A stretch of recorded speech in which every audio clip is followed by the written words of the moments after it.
네. 자, 이제 우리의 마지막 강의, 보론 재무비율 분석 볼 건데요.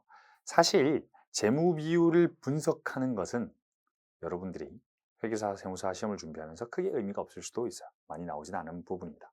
하지만 꼭 좀 알아야 한다. 왜냐? 이게 재무비율 분석이라는 게 사실은 재무제표에 대한 걸 이해하고 있는가에 대한 것과 비슷한 내용이에요.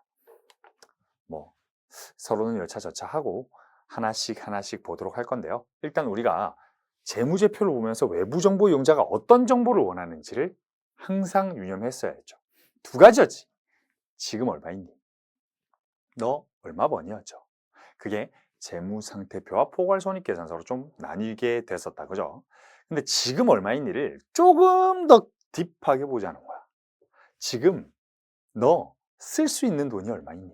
지금 너 갚아야 되는 돈이 얼마 있니? 지금 너 1년 이내 쓸 수 있는 돈과 1년 이내 갚아야 되는 돈들이 얼마 있니? 그렇다면 너는 이자를 제때제때 낼 수 있니? 로 이야기를 할 수 있다는 거거든요. 그걸 한번 보도록 하죠. 자, 재무비율 분석 페이지 284페이지 보도록 합시다. 자, 첫 번째 이제 안정성 비율이라고 하는 건데요. 일단 기본적으로 안정성 비율은 재무적 안정성이 있냐라고 물어보는 거예요. 무슨 말이냐면 여러분 부채와 자본이 있다고 쳤었죠. 우리 재무상태표의 예를 들 때 이런 예를 들었었어. 2억을 가진 사람이 2억을 가지고 있는 사람이 8억을 빚져가지고 아파트를 샀대. 그쵸? 그거 맨 처음에 사례를 들었었지. 그러면 8억이 아니라 예를 들어서 2억을 가지고 있는 사람이 98억의 빚으로 100억짜리 건물을 샀대. 라고 칩시다. 2억으로 98억짜리 건물을 산 사람은요. 그 100억짜리 건물이 1%만 움직여도요. 자기 자본이 반씩 움직여요.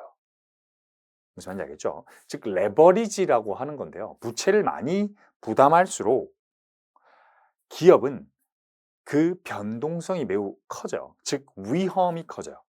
여러분이 위험이라는 단어를 무조건 나쁘다라고 생각하지 말고 숫자, 경제, 금융, 회계에서는요. 위험을 위에 상방 위험과 하방 위험으로 조금 나누게 되는데 상방 위험이라는 건 내 자산이 상승할 위험이라고도 이야기합니다. 그러니까 위험을 무조건 나쁘다고 생각하면 안 돼요. 즉 100억짜리 아파트가 110억이 되면 10억이라는 자산이 오르는데 내 자본은 원래 2억이었다는 거지. 그러면 5배 수익이죠. 근데 그 반대로 100억짜리가 90억이 되면 나는 8억의 빚을 또 안게 되죠. 2억만으로 레버리지를 일으킨 사람은. 물론 불가능하겠지만 극단적인 경우지만요. 그런 것 때문에 안정성 비율을 통해서 기업이 재무적으로 안정적인가를 보는 비율을 드린 거예요. 그러면 자, 첫 번째 유동 비율을 좀 볼 건데 유동 비율이 가장 중요하다고 보는 비율 중에 하나입니다. 왜냐? 유동 자산을 유동 부채로 나눈다라고 돼 있죠. 유동 자산은 주로 매출 채권, 현금. 자, 일단 기본적으로 유동 자산은 크게 뭘로 나뉘었어? 당좌 자산과 재고 자산으로 나뉘었고 당좌 자산은 어떻게 현금화하는 자산이었지? 당좌 자산은 채권을 회수하거나 미수금을 회수하거나 대여금을 회수하는 그런 단기적인 1년 이내 들어오는 자산들, 단기 투자 자산을 포함해서 재고 자산을 제외한 1년 이내 현금화할 수 있는 자산이 당좌 자산이었다. 그쵸? 그러니까 재고 자산은 1년 이내 팔아서 현금화가 되고 당좌 자산은 회수함으로써 현금화가 되는 자산이었던 거지. 그러니까 결론은 유동 자산은 1년 이내 현금이 된다. 그럼 유동부채는요? 1년 이내 상환해야 한다. 유동부채는 1년 이내 상환해야 된다. 그러면 우리 유동자산이 100원이 있고 유동부채가 200원이면 어떻게 돼요? 기업이 상당히 어려움에 처하게 되겠지. 왜? 아니 내년에 들어올 돈이 100원밖에 없는데 내년에 나가야 될 돈이 200원이래. 이런 거거든. 이해되겠죠? 그렇기 때문에 유동비율은 100% 이상이 안정적이다라고 봐요. 이해되시겠죠? 내년에 나갈 돈보다 내년에 들어올 돈이 많아야 되잖아. 그래야 기업이 안정적이지. 여러분 신용카드 생각해봐. 여러분이 500을 썼어. 내 다음 달에 300밖에 안 들어오는데 큰일이잖아. 200 땜빵을 해야 이해되겠죠? 신용카드를 쓰고 다음 달에 나갈 돈이 다음 달에 월급보다는 작아야겠지. 그 이야기를 하는 거다. 그리고 그럼 어이구, 미안합니다. 자, 그러면 당좌 비율이라는 건 뭐냐라고 하는 건데, 재고자산은 팔아야만 현금화가 되죠. 그런데요, 당좌 자산은 팔아서 현금이 되는 게 아니라 즉시 회수만 하면 현금화 가능한 자산이다. 그러니까 위에 있는 유동 비율보다 조금 더 보수적으로 바라볼 수 있는 거다. 안 팔아도, 재고자산 하나도 안 팔아도 우리 기업은 뭐 할 수 있다? 단기 채무 지급 능력이 충분하다라는 거죠. 그럼 극단적으로 부채가 없는 기업은 유동 비율, 당좌 비율이 어떻게 된다? 무한대지, 빵이니까. 그렇죠? 자, 그러면 세 번째로는 부채 비율이라는 게 존재하는데요. 아까 우리 자본이 2억, 부채가 8억, 아파트가 10억인 사람의 부채 비율은 얼마겠어? 2분의 8, 400%다. 근데 부채 비율은 그건 무조건 낮고 부채는 무조건 안 좋은 거냐? 부채는 무조건 안 좋고 자본이 높으면 좋은 거냐? 그것도 아니다. 왜? 예를 들어서 장기 부채라고 해봅시다. 한 10년 동안 이자만 내면 된대. 근데 그 이자율이 어마어마하게 싸대. 지금 우리 기준금리가 너무 많이 올랐지만 기준금리 막 0.5%, 1% 이런 1%대 금리로 10년간 빌렸다. 안 갚아도 된대. 엄청 좋은 부채죠. 왜? 예금을 해도 2%를 주는데 1%짜리 부채가 있대. 어마어마하게 좋은 부채죠. 그러니까 부채라고 다 나쁜 것은 아니다. 그냥 부채 비율은 단순히 부채 나누기 자본으로 해서 그냥 얼마나 기업이 레버리지를 끌어쓰고 있느냐를 확인하기 위한 비율이다라고 좀 보면 됩니다. 제일 중요한 비율은 뭐냐? 안정성에서 중요한 비율은 유동 비율, 당좌 비율과 이자 보상 비율인데, 부채 비율은 아무래도 그냥 보는 느낌입니다. 근데 이자 보상 비율은요, 영업이익을 이자 비용으로 나눈대. 그렇다는 건 영업이익은 뭐였죠? 내가 영업수익에서 영업비용을 뺀 거니까 주 영업으로 번 돈들이었다. 근데 이자 비용은 우리가 지급해야 될 원금이 아니라 비용인데, 얘가 영업이익보다 만약에 크게 되면 내가 번 돈보다 이자 내는 돈이 더 많다는 거지. 내 월급보다 내 월세가 많다는 거예요. 어떻게 되는 거야? 어렵지. 월급보다 월세가 많으면 어렵지. 그런 것처럼 여러분, 월급보다 월세가 많아야겠지. 번 돈이 더 많아야겠지. 그러니까 이자 보상 비율도 1보다 커야 안정적인 회사다. 유동 비율도 1보다 커야 안정적인 회사다. 라는 겁니다. 이게 뭐다? 안정성 비율이다. 첫 번째 봤던 비율이다. 즉, 지금 얼마 있니 해서 너 부채 갚을 수 있는 능력이 있니를 보는 게 안정성 비율이다. 그럼 두 번째 활동성 비율이라는 건데, 요건 좀 설명이 필요해요. 자, 매출 채권 회전율과 재고자산 회전율을 좀 볼 건데요. 매출 채권 회전율이라고 하는 건 매출 채권에서 평균 매출 채권을 나눈 거래. 자, 무슨 말이냐면요. 여러분이 매출 채권이 예를 들어서 100이라고 칩시다. 매출 채권이 100인 거야. 근데 매출액이 1200이래. 자, 기초의 매출 채권이 100, 기말의 매출 채권이 여전히 100. 근데 매출이 얼마라고요? 1200. 제가 현금 매출은 고려하지 않고 대부분 기업은 매출 채권으로 거래를 한다는 이야기를 좀 했었습니다. 회계 처리의 단순화 때문에 현금 매출을 가정을 했었지만 모든 기업은 외상으로 매출을 한다는 이야기를 했었죠. 그렇다면 매출액이 발생할 때마다 매출 채권이 잡히고 매출이 회수될 때마다 매출 채권이 감소하게 되는 거겠지. 그러면 매출액이 1200이고 매출 채권이 100이라는 소리는요, 기초에도 매출 채권이 100이었고 기말에도 매출 채권이 100이었다는 건 매출이 100씩 일어났다는 거지. 그렇다는 건 매출액이 1200이면 12번 일어났다는 거예요, 매출이. 자, 다시 매출액이 1200원이고 매출 채권이 100이라는 건 1200원 중에 1100원은 회수한 거지. 기초가 빵이었으면. 근데 기초도 100이었대. 기초 매출 채권도 100이었고 기말 매출 채권도 100이었다면 아니 왜 우리 매출 채권 T 계정해서 기초 100, 기말 100이면 매출 1200, 회수도 1200일 거 아니야. 그치? 근데 회수를 얼마만큼씩 하는 거야? 한 번에 1200을 다 회수하는 거야? 1년 동안? 아니겠지. 달달이 회수하겠지. 그치? 그럼 1200을 100으로 나눈 12번은 우리가 회수한다는 거지. 무슨 말이냐면 팔고 돈으로 들어오고 팔고 돈으로 들어오고가 1년에 12번은 일어난다는 소리죠. 즉 매출액을 평균 매출 채권으로 나눔으로써 1년에 팔고 돈 들어오고 팔고 돈 들어오고가 몇 번 도냐라는 거지. 돈이. 그래서 회전율이라는 이 이야기를 해요. 그러다 보니까 12회다라는 건 한 달에 한 번은 팔고 돈이 들어왔다라는 소리가 되겠지. 그치? 그래서 회전 기간이라는 이야기를 할 때 365 나누기 회전율을 씀으로써 회전 기간이 한 달이다라는 이야기를 해요. 자, 여기가 회전이 12번이다라고 하는 건 한 달에 한 번은 회전을 시킨다는 거지. 그러니까 회전 기간이 한 달이다라고 계산을 할 수 있다는 거죠. 자, 이와 비슷한 내용인데 재고자산 회전율이라고 이야기를 합니다. 자, 매출 원가를 평균 재고자산으로 나누지. 우리 매출은 매출 채권 계정 과목이랑 딱딱 맞아 떨어졌지. 1대1이란 말이야. 그러니까 현금 매출 없다고 가정하자고. 현금 매출 있으면 당연히 좀 달라지겠지만 매출 채권 회전율이라는 건 모든 매출이 외상 매출이라고 가정한 거지 약간. 그리고 일반적인 기업이 모든 매출이 외상 매출이에요. 네, 봐봐. 재고자산도 우리가 샀을 때 걔가 비용이 되는 게 아니라 팔았을 때 비용이 되지. 그러면 똑같이 예를 들어서 매출원가가 60이고 기초와 기말 재고자산이 둘 다 10이래. 자, 그러면 T계정 기억하지? 기초에 10, 기말에 10이면 매입이 60, 매출원가가 60이 되겠지.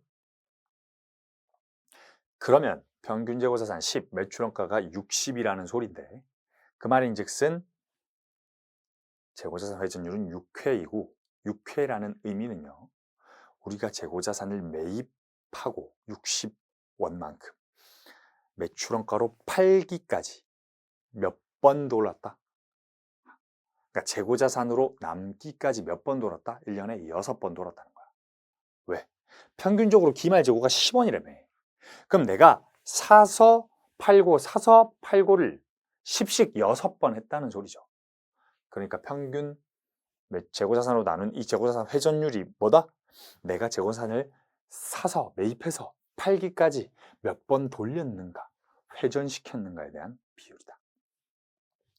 이를 6번 돌렸으면 1년에 6번 돌렸으면 며칠에 한 번 돌린 거예요? 2달에 한 번 돌린 거죠. 일수로 나타내는 게 재고자산 평균 회전기간인 거다. 이해되겠죠? 자, 여기 뭐다? 활동성 비율. 한마디로 얼마나 그러니까 텀이 얼마나 짧냐는 거야. 그러니까 빨리 팔고 빨리 돈 받고 빨리 사고 빨리 팔고 좋은 거죠. 당연히 영업주기는 짧을수록 좋아요. 여러분 하나 사가지고 세워라. 내워라 3년에 한 개 팔고 4년에 한 개 팔고 기업이 언제 이익 나겠어. 빨리 사고 빨리 팔고 빨리 돈 회수하고 해야 기업이 활동성이 높다라는 거죠. 자, 그럼 활동성 비율까지 했고 우리 수익성 비율을 좀 보자. 자, 수익성 비율을 보려면 포괄손익계산서 완벽하게 숙지하고 있어야 돼. 이익 나누기 매출액은 뭐다? 매출액 땡땡 이익률인데 이게 왜 이익이라고 써놨냐면요. 여기에 영업이익을 넣으면 매출액 영업이익률이라고 쓰고 당기순이익을 넣으면 매출액 당기순이익률이라고 써요. 자, 당연히 영업이익 이 플러스를 전제하는 거겠지. 얘가 마이너스면 의미가 없다. 그지? 영업이익이 마이너스일 때는 의미 자체가 없다고. 매출액 영업이익률이 마이너스 몇 퍼센트 의미가 없는 거고 플러스일 때 예를 들어서 매출액이 100이고 영업이익이 10이다 그러면 10%의 매출액 영업이익률이 나오겠죠. 그럼 한 개 팔아서 영업 관련해서는 얼마 남는다는 거야? 10%는 남는다는 거지. 근데 뭐 빼고? 이자 같은 거 빼고. 영업의 비용에서 가장 큰 건 이자 비용이라고 했다. 그죠? 그러니까 이자 지급 같은 거 빼고 우리가 하나 팔아서 남는 돈은 한 10% 정도 남는다는 거야. 근데 매출액 당기순이익률은 하나 팔아서 이자까지 다 내고 남은 비율을 말하는 거겠지. 법인세까지 싹 다 내고. 이해되겠죠? 자, 그 다음 이제 ROA라는 Return on Asset이라는 총자산 이익률을 볼 건데 얘는 뭐냐면 우리가 자산으로 얼마나 이익을 발생시켰냐는 거야. 예를 들어서 이 밑에 있는 자기자본 이익률이랑 비슷한 건데요. 자, 자기자본 이익률은 내가 넣은 돈으로 얼마 이익을 발생시키냐는 의미인 거지. 재무상태표 있고 아파트 10억, 자본 2억, 부채 8억이라고 가정합시다. 그 아파트를 월세 줬대. 10억짜리 아파트 월세 줘가지고 한 달에 200만 원씩 받기로 했대. 그래서 1년에 2,400만 원. 오케이, 괜찮은 수익률이네. 그지? 그래서 한 달에 200만 원씩 10억짜리 아파트라고 가정을 하면요. 2,400만 원의 자산으로 미안합니다. 10억의 자산으로 2,400만 원씩 1년에 버는 거지. 그럼 2,400만 원 나누기 10억 하면 2.4%의 총자산 이익률이 나오는 거지. 근데 자기 자본 이익률은 얼마일까? 2,400만 원 나누기 2억. 자기 자본으로 해야 된다는 거지. 그러면 2,400만 원 나누기 2억 하면 12%가 자기 자본 이익률이다. 이렇게 구할 수 있겠지. 근데 얘를 좀 도해라고 해서, 도해는 여러분 수식을 찢는다를 도해한다라고 합니다. 근데 그냥 직감적으로만 봐도 여러분 자기 자본 이익률이랑 총자산 이익률은 무슨 차이가 있겠어? 레버리지 차이겠지. 부채 차이겠지. 아까 2억, 8억, 10억이라며. 10억분의 2,400만 원이랑 2억분의 2,400만 원이랑 그 사이엔 8억분의 2,400만 원이 있겠지. 그러니까 결국 자기 자본 이익률이라는 건 총자산 이익률에다가 부채 비율을 조금 가감해 준 거다. 이렇게 좀 보면 됩니다. 레버리지 효과다. 알겠죠? 자, 그리고 우리가 주식 관련해서 비율을 좀 볼 건데, 그러니까 여러분, 요거 지금 이해 안 돼도 삼성전자 재무제표 보면서 어떤 내용인지, 어떤 걸 의미하는지 다 이야기해 줄 거니까 너무 그렇게 걱정 안 하셔도 됩니다. 자, 여러분 일단 이걸 알기 전에 주식과 주식 가격에 대해서 이야기가 필요한데, 시가총액이라는 단어 들어보셨을 겁니다. 시가총액은 주식수 곱하기 주가로 이루어져 있죠. 시가총액은 다시 주식수 곱하기 주가로 이루어져 있다. 그럼 자본금은요? 주식수 곱하기 액면금액으로 이루어져 있지. 기억나야 돼. 자본금은 예를 들어서 100주 액면금액 500원에 출자했다라고 하면 자본금이 5만 원이었지. 근데 시가총액은 100주에 한 주당 10,000원이라면 100만 원이 시가총액이 되는 겁니다. 자, 그럼 우리 배당에 대해서 이야기를 좀 했었는데, 배당은요, 이게 우리나라에서만 좀 이걸 조금 헷갈리게 불러. 배당률과 배당 수익률을 좀 다르게 불러요. 자, 배당 수익률이라는 건 주가분의 배당이야. 한 주당 내가 받은. 한마디로 실제로 내가 가지고 있는 그 주식 가격분의 내가 받은 배당이지. 근데 배당률은요, 이 주가가 아니라 액면분의 배당액이라서 배당률은 기업마다 어마어마하게 높기도 합니다. 삼성전자는 배당률이 높을 수밖에 없어요. 왜? 액면금액이 굉장히 낮거든. 여러분, 액면금액과 주가 사이의 관계는 있나요? 없어요. 액면금액과 주가는 아예 다른 거다. 주가는 시장에서 결정된 거고 액면금액은 최초 발행금액을 회사가 정하는 거지. 자본금은. 그지? 자, 그리고 이제 우리 배당 성향이라는 걸 좀 볼 건데, 배당 성향은 뭐다? 우리가 번 돈 중에 배당한 거. 우리가 번 돈 중에 왜 이거 있었잖아. 우리가 번 돈 중에 일부는 유보시키고 일부는 배당한다며. 물론 배당을 한 번도 안 할 수도 있고 다 배당할 수도 있고, 배당 성향이 100%란 건 뭐야? 이번에 올해 번 거 싹 다 배당한다는 소리고, 배당 성향이 0이라는 건 뭐야? 10원 한 푼 배당 안 하고 다 유보시키겠다라는 의미겠지. 그렇죠? 자, 그 다음 비율로는 주당 순이익 EPS라는 게 있는데, earnings per share죠. 얘는 어떤 비율을 말하는 거다? 우리가 번 돈을 뭘로 나누는 거야? 주식수로 나누는 거야. 그러면 내가 만약에 한 주당 얼마 벌었는지를 계산할 수 있겠지. 내 주식이 한 주에 10,000원인데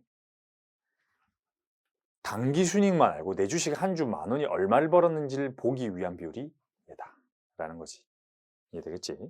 만약에 내 주식이 10,000원이고 주당 순이익이 1,000원이다 라고 하면 바로 밑에 있는 퍼로 와서 내 주식은 10년이면 내 10,000원을 커버치겠다라는 이야기가 되겠지.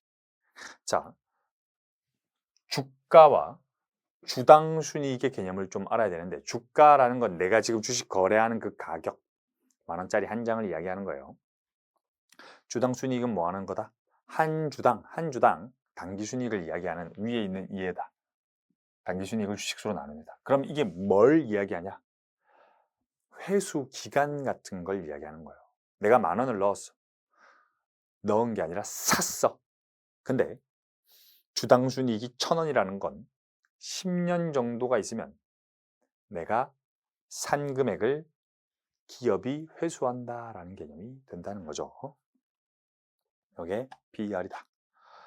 자, 이렇게 해서 재무비율 간단하게 설명했습니다. 재무비율 간단하게 설명했는데 여러분들이 지금 이 비율에 대해서는 아직 조금 이해가 안 될 수도 있어요.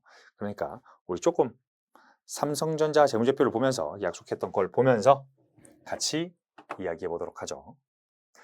자, 우리 이제 삼성전자 재무제표를 어떻게 보는지부터 좀 볼 건데, 자, 그냥 우리 제일 많이 네이버 쓰니까 그지? DART 이렇게 칩니다. 네이버에.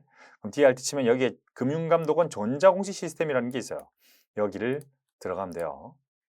여기를 들어가면 이렇게 화면이 나오는데, 여기 회사명 종목 코드에 여러분이 검색하고자 하는 회사, 오늘 삼성전자 보기로 했으니까 삼성전자 이렇게 칩니다. 막 뭐가 많아. 근데 우리가 볼 건 뭐다? 재무제표를 볼 거니까 정기공시라는 곳에서 사업보고서를 검색합니다. 그럼 여기에 사업보고서가 나오죠. 그렇죠? 자, 사업보고서는 회사마다 굉장히 양식이 다른데 여기에서 첨부 선택해서 연결감사보고서와 감사보고서가 있네. 그럼 삼성전자 하나를 볼 거면 감사보고서를 보면 될 거고, 삼성전자가 가지고 있는 모든 회사, 연결 뭐라 했어? 산맥이라 했지. 삼성전자가 가지고 있는 이 계열사까지 전부 보려면 연결감사보고서를 보면 된다. 자, 우리는 그러면 삼성전자가 가지고 있는 모든 그룹에 대한 연결 재무제표를 좀 보도록 합시다. 자, 이렇게 보면 조금 난해하니 우리 요거를 한 화면에 봐야 되니까, 그리고 얘를 복사를 좀 해보죠. 그죠? 연결 재무상태표입니다. 그죠? 연결 재무상태표를 어떻게? 엑셀에다가 복사를 좀 해보자. 이렇게 볼 수 있겠지. 자, 주석 일단은 날려고. 주석은 뭐라 했지? 설명하는 거니까 좀 날려보자.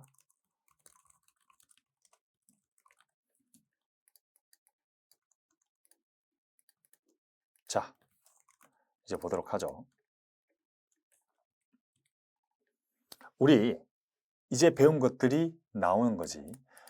회사에 유동자산이 있고 비유동자산이 있다. 그죠? 그죠? 근데 유동자산에서 뭐가 있는 거야? 현금, 단기금융자산, 단기 이렇게 돼 있지. 얘들이 전부 뭐예요? 당좌자산. 자, 현금 및 현금성 자산과 단기금융상품 뭐가 달라요? 단기금융상품은 앞서 이야기했던 단기투자, 정기예금 같은 거 어디에 들어간다? 단기금융상품에 들어간다. 그러면 얘를 한 번 더 세분화해보면 당좌자산이라는 계정 과목으로 현금과 단기금융상품과 단기상각후원가 금융상품 뭐 이런 금액들이 나올 수 있을 겁니다. 얘만 들어가냐? 아니요. 자, 얘는 좀 어떻게 보면 되냐면 단기 현금성 자산 이렇게 봐도 무관해요. 사실. 그리고 채권 이렇게 좀 보자는 거지. 얘는 뭐라고요? 정기예금, 정기적금, 현금으로 이루어진 자산들. 그리고 현금을 회수해야 되는 애들이 매출채권, 미수금 혹은 기타 유동자산 뭐 기타 이렇게 묶을 수 있겠지. 얘 두 개를 다 합하면 어떻게 돼요? 얘 두 개를 다 합하면 얘들이 당좌자산이 되고 재고자산이 얼마가 돼? 재고자산이 여기가 되지. 이 금액 지금 여러분이 좀 헷갈리면 앞에 세 글자만 따면 됩니다. 몇 조예요? 176조 41조지. 자, 여러분의 그걸 위해 조금 이렇게 보도록 하자. 조 단위로 보도록 하죠. 헷갈리니까, 그죠?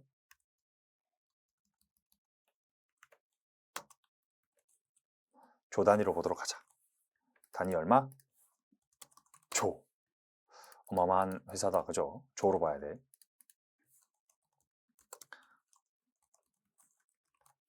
자, 그러면 당좌 자산이 177조, 재고 자산이 41조라는 사실을 알 수 있네. 어떤 거에서? 유동 자산에서. 그죠? 삼성전자의 재무제표를 보고 있습니다.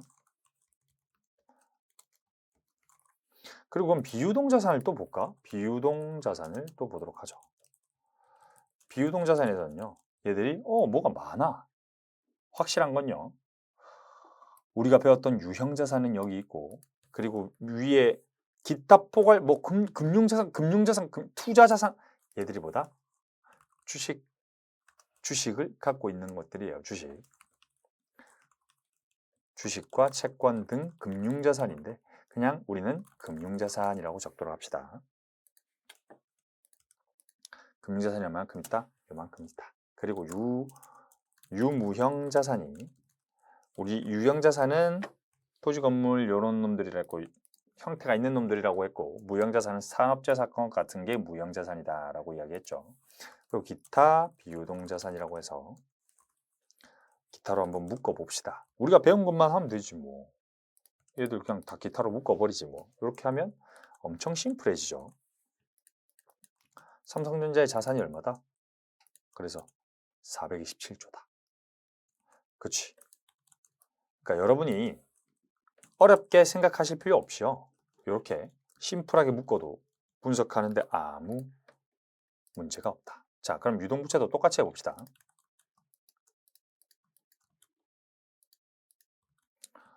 우리 이제 다 배운 거지. 삼성전자의 유동자산이 얼마야? 합해서 218조. 비유동자산이 얼마야? 208조. 이렇게 배운 거죠. 그럼 유동부채에서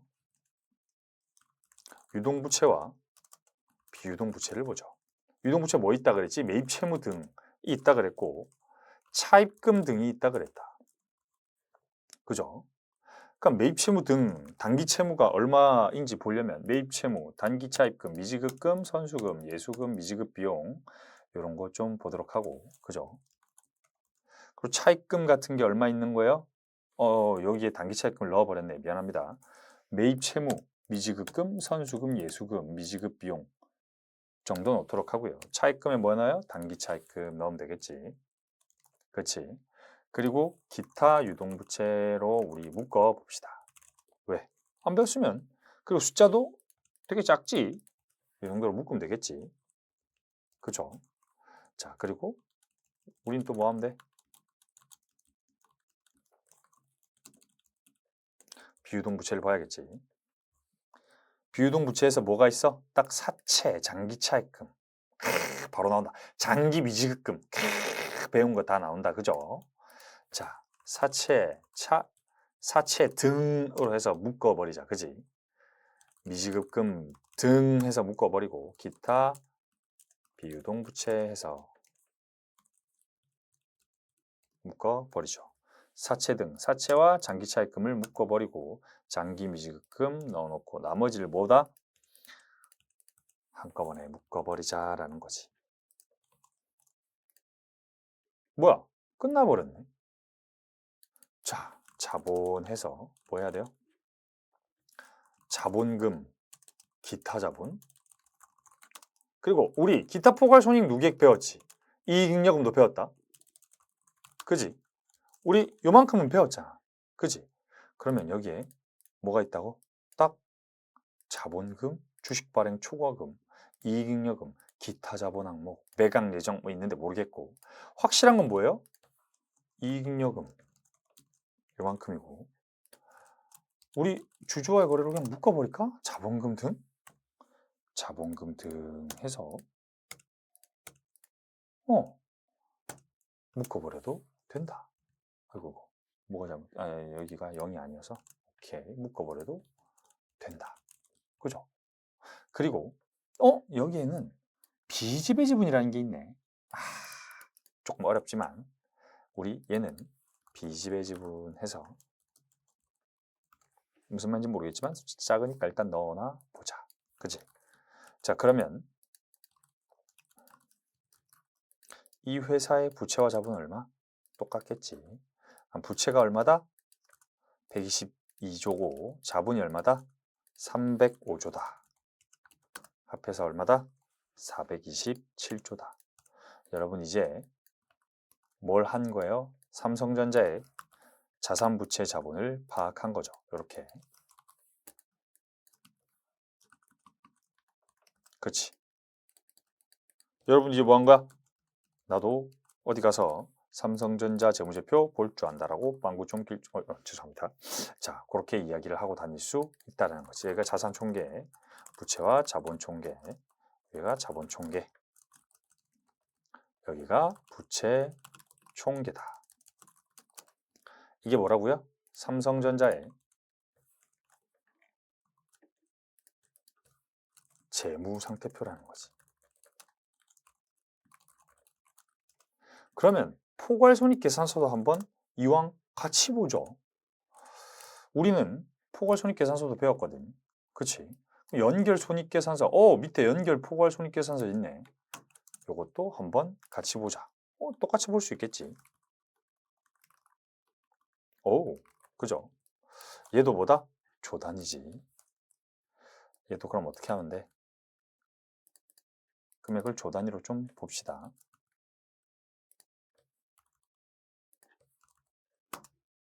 이렇게 볼 수 있겠지.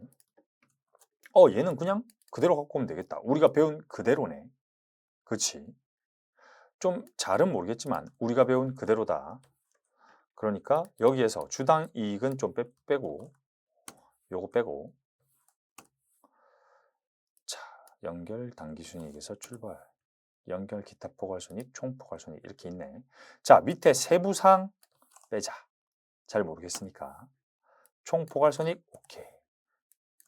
오케이 이렇게 빼면 심플하게 나오지. 그렇지? 그러면 우리 이렇게 좀 요렇게 자, 어떻게 뽑아낼 수 있어?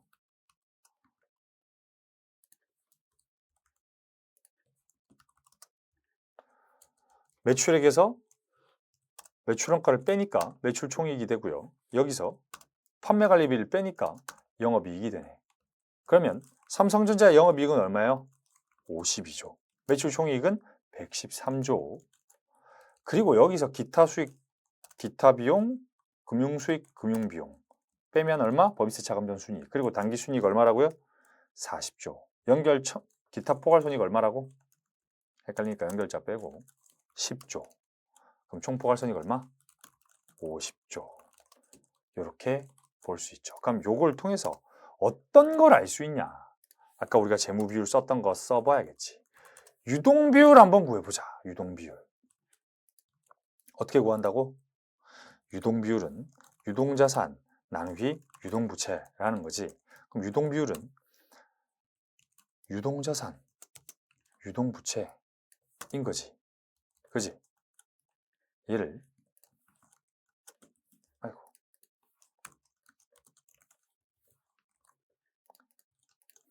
세전이익 이렇게 좀 바꾸자.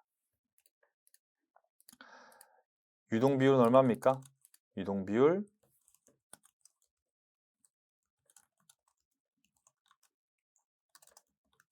몇 퍼센트다? 248%다. 그러니까 삼성전자는 내년에 줄 돈보다 내년에 받을 돈이 2.5배 더 많다라는 소리지. 자, 그럼 두 번째 비율이 뭐가 있었지? 유동 비율 다음에 우리 재무적 안정성 비율이 여러 가지 있었는데 당좌 비율이 때문에 조금 더 보수적이라며. 이게 어떻게 구한다고? 당좌자산 나누기 유동부채 해도 보수적으로 봐도 여전히 삼성전자는 2배 이상 단기 채무 능력이 엄청나게 좋다라고 볼 수 있겠지. 그리고 부채 비율을 볼까요? 부채 비율을 보면 부채 나누기 자본으로 회사는 부채 비율이 40% 정도래. 무슨 말입니까? 내 가진 돈에 비해서 내 진짜 내 돈에 비해서 내가 내년에 줘야 할 혹은 내후년에 줘야 할 내가 빚지고 있는 부채가 40% 정도다라는 걸 의미한다는 거지. 하지만 이 부채 비율이 높은 게 좋냐 낮은 게 좋냐는 확실하게 이야기하기가 어렵다. 자, 그럼 이자 보상 비율에 대해서 이야기할 건데 여기에 있는 금융 비용이 이자 비용이라고 보시면 됩니다. 그리고 이자 수익이 금융 수익이라고 보셔도 무방해요. 기타 수익, 기타 비용. 지분법이라고 되어 있는데 얘도 기타 수익으로 그냥 넣어버리자. 이렇게 넣어버려도 된다. 여러분 지금 안 배운 상태니까 아는 것만 하면 되지 뭐. 그럼 자, 이자 보상 비율. 내가 번 돈으로 이자를 얼마 낼 수 있냐라는 거지. 영업이익 나누기 이자 비용인 거지. 얘는 뭐라고? 유동자산 나누기 유동비율인 거고요. 얘는 당좌자산 나누기 유동부채. 얘는 부채 나누기 자본이라는 거지. 자, 그럼 딱 이런 정보를 봤을 때 뭔 말이야? 삼성전자는 번 돈으로 이자 몇 번 낼 수 있다고? 7번이나 낼 수 있다고. 한 6.7번 낼 수 있다고. 우리 이자 보상 비율은 배라는 말을 많이 씁니다. 충분하다는 거지. enough. 그지? 이게 뭐다? 안정성 비율이다. 그죠?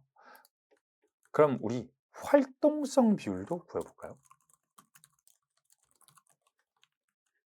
활동성 비율을 구해보면 매출채권 회전율, 매출채권 회전기간, 재고자산 회전율, 재고자산 회전기간 요런 게 있었어. 그지? 쌤, 근데 이거는 평균 매출채권 써야 되면 여기 전기 재무상태표도 필요한 거 아닌가요? 네, 그런데 실제 실무에서는 평균을 안 쓰고 기말을 쓰기도 합니다. 왜냐하면 스테이블하다, 안정적이다, 계속 재고자산이 막 이렇게 변동치지 않을 것이다 라는 전제를 좀 깔기도 해요. 자, 그럼 매출채권 나누기 뭐 한다? 매출액 나누기 미안합니다. 매출액 나누기 매출채권을 해야 되는 거지. 자, 그럼 여기 있자. 매출채권이 여기 있다. 매출채권이 여기 있네. 자, 매출채권 이렇게 구하면 여기 두 개 있지. 이게 뭐야? 단기와 전기였지. 그럼 매출채권 두 개 있네. 평균도 구할 수 있겠다. 그지? 매출채권 두 개 해서 평균 구하면 되겠네. 나누기 이게 평균 매출채권이죠. 근데 평균 매출채권은 위에 매출액을 올리면 아까 우리가 봤던 매출채권 회전율이 나오고 365 나누기 매출채권 회전율은 46일. 이게 무슨 말이다? 46일에 한 번 팔고 돈을 회수한다. 1년에 7번 팔고 7번 회수한다라는 의미가 담겨져 있다는 거죠. 재고자산 회전율도 동일하겠지. 재고자산 회전율도 여기 있는 재고자산을 가져와서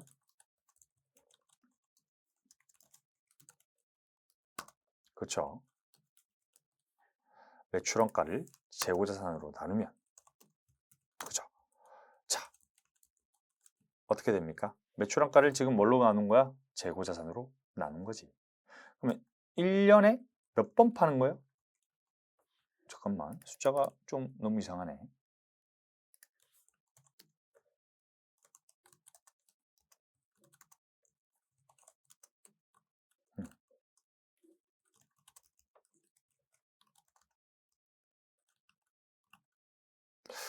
166 나누기 36인데 어떻게 이게 괄호를 안 쳤구나. 자, 이렇게 하면 1년에 5번 사서 5번 판다라는 이야기가 되겠지. 이해되겠지?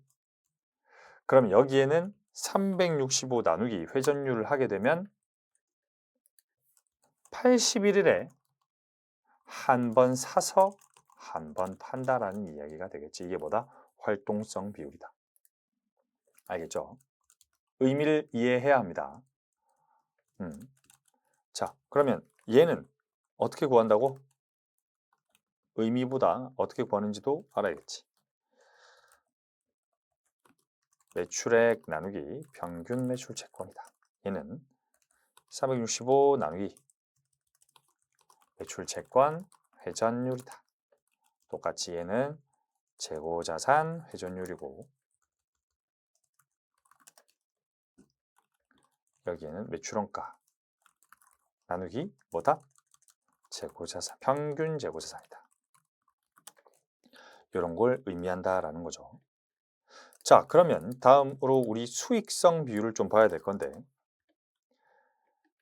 이 회사의 수익성 비율은 당연히 좋겠지만 한번 그래도 봅시다, 우리.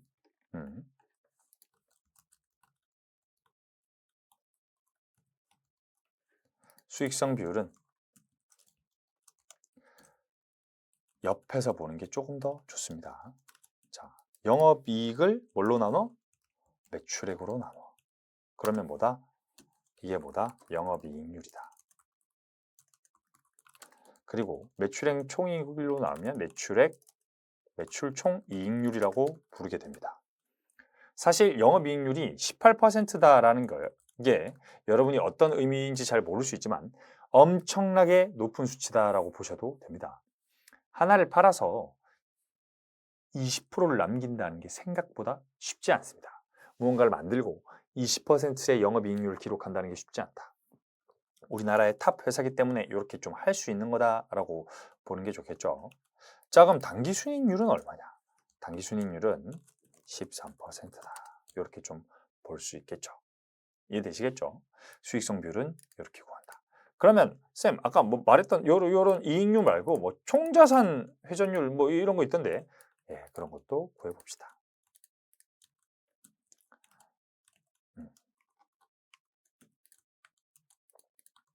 자, 아까 총자산 이익률과 자기자본 이익률도 있더라. 총자산 이익률은 어떻게 구한다? 그거 똑같겠죠. 당기순이익을 자산으로 나누면 총자산 당기순이익률이고요. 당기순이익이 아니라 영업이익을 총자산으로 나누면요. 이건요. 총자산 영업이익률이 될 거고 이거는 뭐다? 당기순이익률이 될 거다. 그리고 자기자본은 당기순이익을 자본으로 나누면 자기자본 당기순이익률이 될 거고 영업이익을 자본으로 나누면 자기자본 영업이익률이 된다. 이렇게 좀 볼 수 있다는 거죠. 물론 여러분이 이렇게 기업 분석을 할 때, 기업을 볼 때 한 기업만 보고 1년만 본다라고 하면 무슨 의미인지 파악이 힘들 수 있어요. 3개년을 보거나 다른 회사와 비교할 때 항상 유의미하다. 당연하겠죠. 여러분, 비율이라는 건 비교할 대상이 있을 때 유의미한 거겠지. 그러니까 이런 비율을 여러분이 분석할 수 있게 됐다라는 게 의미가 있는 거겠지. 자, 이렇게 수익성 비율까지 구할 수 있다. 그리고 회사가 그 다음에 나왔던 게 우리가 뭐가 있었지? 배당 관련, 주식 관련 비율들이 있었다. 주식 관련 비율은 쌤 어떻게 구합니까? 라고 하면 그거는 배당을 하고 나서 알 수밖에 없어요. 재무제표는요. 배당을 하기 전이지. 그러니까 요 재무제표 정보와 삼성전자가 얼마를 배당했냐를 가지고 구할 수 있는 정보가 그 정보다. 예를 들어서요. 여러분이 네이버에다가 삼성전자 주가 이렇게 치면요. 여기에 삼성전자 주가가 나오죠. 그죠? 여기에 시가총액도 나온다. 365조가 이 회사의 시가총액이래. 근데 자본이 얼마다? 300조지. 그러면 365조 나누기 305조. 이런 게 우리 PBR이라고 해서 주가 순자산 비율이다. 뭐 이렇게도 부르기도 합니다. 자, 이쪽으로 가서 여러분이 재무정보 이런 걸 또 보시면 이게 이제 익숙한 단어가 나오지. 퍼가 얼마다? 7.6이다. 이게 무슨 말이다? 내 주식 한 주당 회사가 벌어들이는 게 7년 정도 벌면 내 주식의 원금을 버는 것이다 라는 걸 볼 수 있다는 거지. 이런 데서도 여러분이 다 볼 수 있죠. 아까 우리가 봤지. 현금 배당 수익률이라는 거 맞다. 그지? 배당률과 배당 수익률이라는데 배당 수익률이라는 건 뭐다? 내 주식 한 주당 들어온 배당 금액을 말하는 거였다. 그죠? 1,400원 들어왔죠. 아까 6만 원 정도 됐으니까 그게 몇 퍼센트 정도 된다? 2.3% 정도 되더라라는 거지. 6만 원에 1%는 600원 정도니까 6만 원에 뭐 2% 정도면 한 1,200원 되겠네. 그죠? 그렇게 배당 수익률도 볼 수 있더라. 자, 밑에 보면 뭐 영업이익률이 이제는 어떻게 된다? 영업이익 나누기 매출액이더라. 순이익률은 뭐야? 당기순이익 나누기 매출액이더라. ROE가 뭐였지? 자기자본이익률. ROA는요? 총자산이익률. 부채비율? 오케이, 봤지. 이런 걸 보면서 여러분이 이제는 재무제표라는 걸 좀 볼 수 있는 눈이 생긴다라는 거지. 자, 여기까지 삼성전자 재무제표를 간단하게 보는 방법까지 여러분이 지켜봤습니다. 자, 회계원리를 진행하면서 여러분이 하나도 모르던 재무제표를 딱 보면 이게 뭔 숫자야?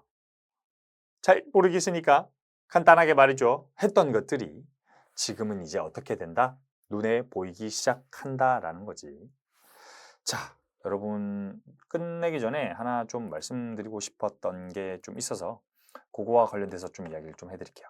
조금만 더 이야기하자면 일단 여러분들이 지금 다 1회독을 했죠. 하지만 암기로 가시려고 하시는 분들도 계실 거예요. 공부를 하다가 갑자기 좀 잘 이해가 안 돼.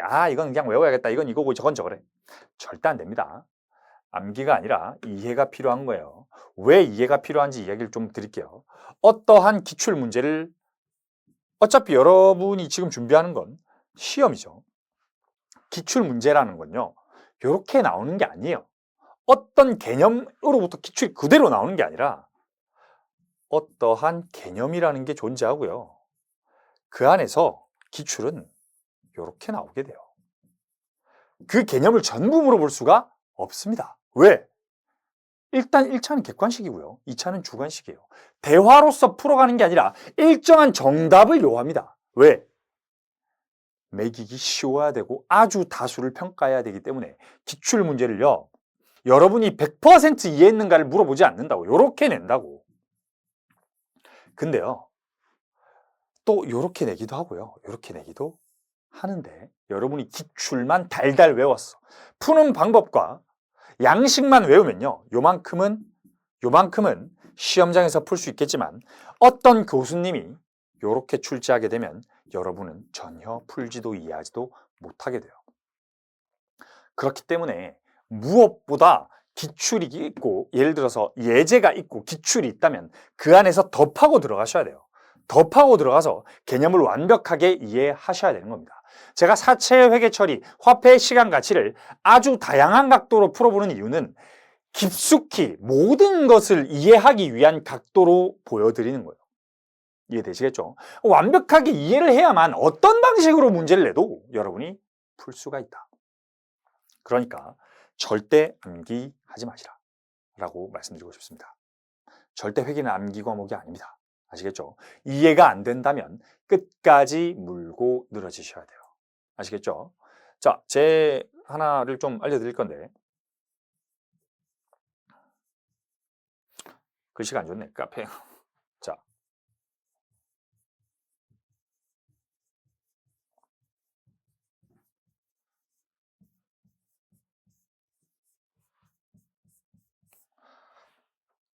카페에 여러분들이 이해가 안 되시면 여기에 들어오셔서 꼭 질문 남겨주시기 바랍니다. 만약에 질문이 정말 좋고 이거에 대해서는 여러분들이 잘 아셨으면 좋겠고 한 건 제가 직접 줌 강의를 통해서 여러분한테 직접 의사소통으로 1대1 그 줌 혹은 뭐 전화 통화를 하든지 직접 화면을 보면서 할 수 있도록 좀 가르쳐 드릴 테니까 이해가 안 되신다. 물론 잠깐만 복습도 안 하고 강의도 똑바로 안 듣고 그러고 이해 안 된대요 이렇게 하면 안 되고 복습을 했고 책을 봤는데도 도저히 이해가 안 된다. 질문하셔야 돼요. 그러면 제가 꼭 친절하게 답변 달아드리고 혹은 줌 강의를 통해서 여러분한테 1대1로 가르쳐 드리도록 하겠습니다. 그러니까 항상 이해에 초점을 맞추셔야 된다. 제가 어떤 이야기를 여러분한테 하면요. 여러분은 인지하는 거지 그걸 절대 이해하지 못합니다. 왜요? 들은 걸 그대로 설명할 수 있는 사람은 굉장히 극소수예요. 그건 정말 똑똑한 사람이야. 이런 거 준비하면 안 돼. 저기 나사 가야 돼, 나사. 그죠? 스페이스X 가야 되죠. 한 번에 이해할 수 있는 사람이 굉장히 드물다는 거예요. 그만큼 똑똑한 사람은. 그러니까 들었다는 인지 단계가 있는 거고요. 그 다음 뭐 해야 돼? 연구해야 돼. 그게 사례와 예제와 문제들로 여러분이 이해할 수 있게 도와주는 거지. 말만 한다고 절대 이해가 되는 게 아니라는 거예요. 그러면 이 사례 연구를 통해서 여러분은 어떻게 해야 돼요? 아주 많은 반복과 복습과 연습을 통해서 이해해 나가야 한다. 아시겠죠?